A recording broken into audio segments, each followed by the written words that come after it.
Bienvenue dans cette vidéo où je vais peindre le capitaine Primaris reçu dans le numéro 5 de la collection Imperium. Alors, je n'avais pas fait de commentaires pendant les vidéos de peinture précédentes, car il y a des tonnes de vidéos sur YouTube faites par des peintres bien plus compétents que moi.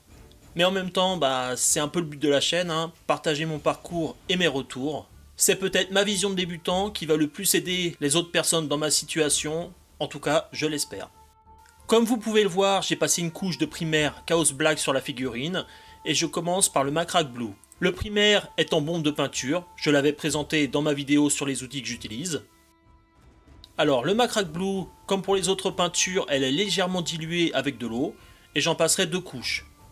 Dans les fascicules, il y a des images préconisant d'en passer 3, mais je trouve que pour la plupart des peintures, 2 c'est suffisant.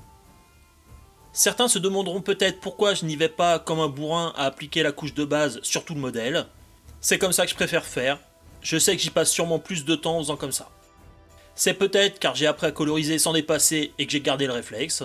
Une sorte de pathologie psychologique quoi. Le pinceau utilisé est le pinceau qui a été fourni avec le numéro 2. Là, il commence à présenter des signes de fatigue, mais il fait encore le taf. Je l'utilise encore pour les couches de base, mais plus du tout pour les travaux nécessitant de la précision. On peut voir derrière que j'utilise une palette humide faite avec un boîtier de CD, et oui. À partir du moment où j'ai testé la palette humide, je ne suis pas retourné en arrière vers la palette normale. C'est tellement plus confortable et en plus ça ne demande qu'un conteneur, une éponge et du papier de cuisson. Donc c'est relativement simple à faire et peu onéreux à confectionner soi-même. Là on peut voir que je peins également les plaques à l'arrière de l'armure alors qu'elles seront absolument invisibles une fois la cape mise en place. C'est plus fort que moi, c'est comme ça. Ce qui m'amène à un autre point, mon petit souci du détail fait que je n'ai pas complètement monté la figurine. C'était déjà visible sur ma vidéo de peinture des agressors, où pour être certain de peindre même les endroits difficiles d'accès, je peignais partie par partie. Pour cette figurine, j'ai collé tout le corps avec les bras et les jambes, mais les autres parties sont indépendantes et tenues par des pinces. Ce sera visible un peu plus tard dans la vidéo. Et donc oui, j'ai fait un investissement supplémentaire dans un ensemble de pinces crocodile pour tenir mes pièces pendant la phase de peinture. On peut voir en arrière-plan le socle avec les tiges. Précédemment, je les manipulais avec mes doigts, mais ça avait tendance à abîmer la peinture, donc j'ai opté pour ce système. Certaines pièces sont tenues grâce à de la pâte à fixe, avec des bouts de plastique pour les tenir, et d'autres par des attaches de la grappe. Mais les emplacements de ces attaches ne seront pas visibles une fois la figurine assemblée, donc je n'aurai pas de souci au moment de les couper.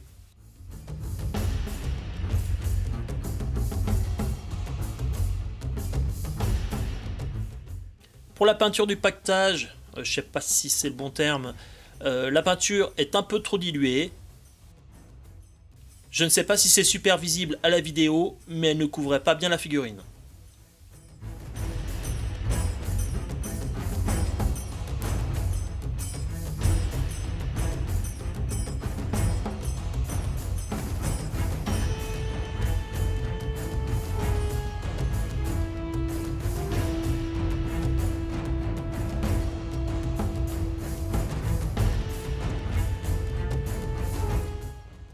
Il y a le même souci pour les polières, ce n'est pas la couleur bleue saturée qu'il faudrait.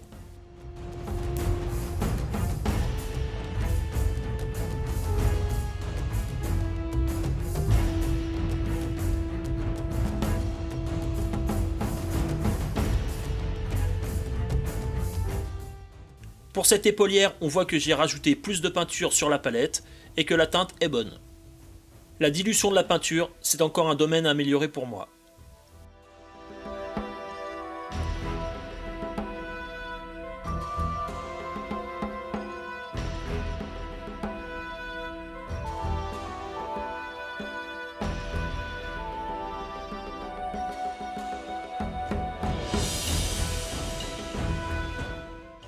Là, je peins une plaque d'armure derrière la tête du capitaine. Je ne sais pas si au final cette partie doit être en bleu, on verra bien avec les prochaines consignes de peinture.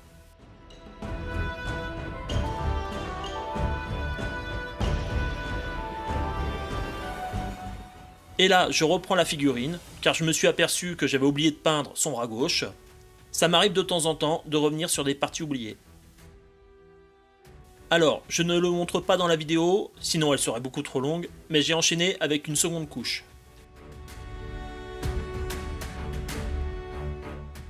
La seconde peinture utilisée est le Corax White. Pour cette peinture, j'ai changé de pinceau. J'ai pris un des pinceaux que j'ai présenté dans ma vidéo sur les outils que j'utilise. J'ai changé car pour le blanc, il y a certains détails qui sont plus petits et je préférais ce pinceau. Pour information, c'est un pinceau de taille 1. Alors, parlons de la peinture Corax White. Pour moi, avec ma courte expérience et le peu de peinture que j'ai utilisé, je trouve que c'est la peinture la plus difficile à appliquer. Pour résumer, je la trouve difficile à diluer. À la sortie du pot, sans dilution, elle est trop épaisse à l'application. Il faut faire super attention, sinon il y a des petites épaisseurs ou du relief. Maintenant, je fais plus attention, mais sur certaines de mes premières figurines, c'était pas top top. Et si on la dilue en rajoutant de l'eau, le pouvoir couvrant de la peinture diminue drastiquement. C'est peut-être la peinture qui, elle, nécessiterait 3 couches.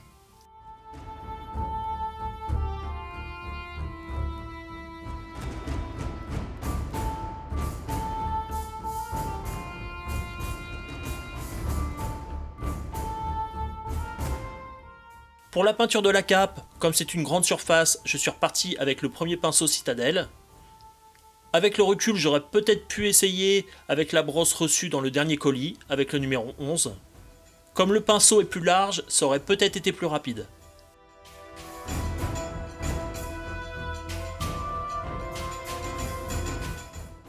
On voit que l'application est pas top top, c'est peut-être parce que la sous-couche est noire, ou un mauvais choix de pinceau, ou moi qui n'ai pas utilisé la bonne technique.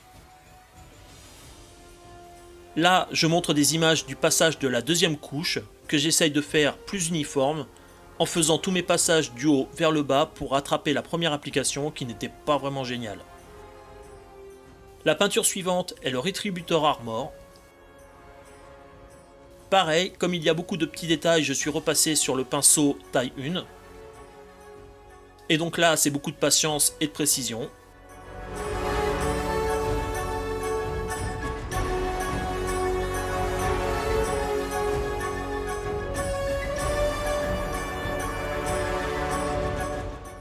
On peut voir que j'ai tout le temps un doigt de la main qui tient le pinceau en contact avec soit la poignée ou soit mon autre main. C'est vraiment pour gagner en stabilité. C'est un réflexe qui n'était pas évident au début, mais ça le devient très rapidement.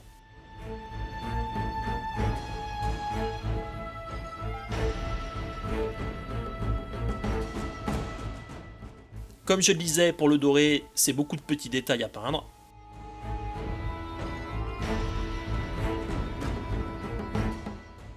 Pour la peinture Retributor Armor, parfois on a l'impression qu'une seule couche suffit, mais à certains endroits on voit bien l'apport quand on passe une deuxième.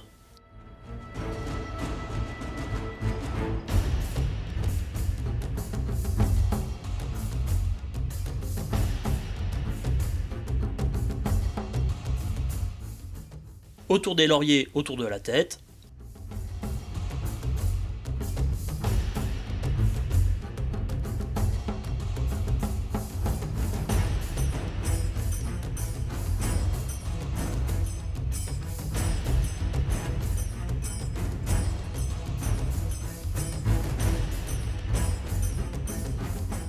Alors là, je me craque totalement. J'ai trop de peinture sur le pinceau, on voit que j'en retire sur la palette. Mais il y a un autre problème, c'est l'orientation du pinceau. Il faut plutôt pointer le pinceau vers l'extérieur de la pièce, des réflexes que je n'ai pas encore et qui viennent avec l'expérience.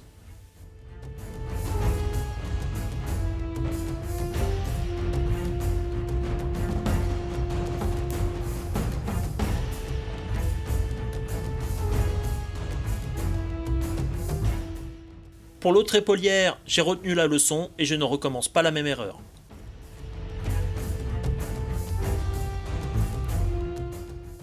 Enfin, la dernière peinture est le Lead Belcher. Là, j'ai gardé le pinceau taille 1, car comme pour le Retributor Armor, il y a beaucoup de petits détails.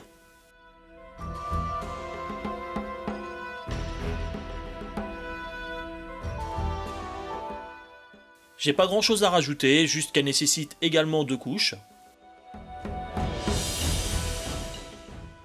Un petit mot aussi pour dire que j'ai enchaîné toute la peinture en une seule session, mais je suis revenu le lendemain pour faire des petites retouches, surtout en bleu, là où j'avais fait des petites erreurs.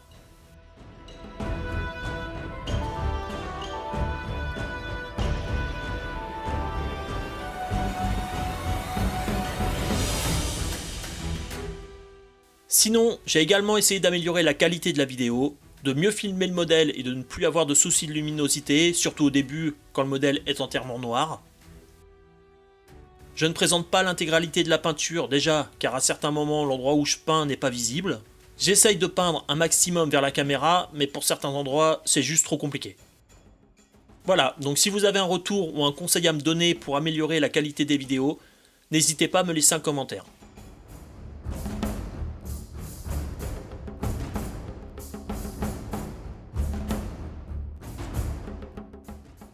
Je vous laisse avec le rendu final du Capitaine Primaris. Je vous remercie d'avoir regardé cette vidéo jusqu'au bout, et à bientôt pour la suite.